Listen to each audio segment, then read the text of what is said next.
Ելենա Արշակյանի «Հարսնաձորի լեգենդը» հեռուստասերիալի նկարահանումները շարունակվում են, հեռուստադիտողները դիտում են ու քննարկում հեռուստասերիալի հերթական սերիան, Քեռին ինչքան լավ մարդ է, ինչքան է օգնում Հայկին ու Միքոյին, ինչքան ճիշտ է ընտրվել Քեռու կերպարը կերտող Կարեն Մանթաշյանը, գրել է հեռուստադիտողներից մեկը: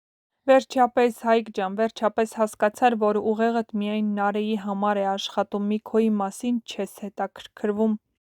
Անիք, ինչու չես մտածում, որ արած ոճիրներն է հիշում ու իրեն կորցնում է: Հեռուստադիտողները Նարեին մեղադրում են նաև իր եղբոր սպանողին սիրելու մեջ արդարացնում Սոնային, քանի որ Սոնան սիրահարվել է առանց իմանալու, թե ով է Վռամը: Հայկն ու Նարեն իրենց դեռահասների նման են պահում, միասին որոշում են, բայց ոչ մեկ իր խոսքի տերը չէ: Վայ, Հայկո, մի ժամ մտածեց, հետո գալիս եմ: Լիլիթ, ես վերջը չհասկացա, Նարեն ու Հայկը դրական կերպար են, թե բացասական: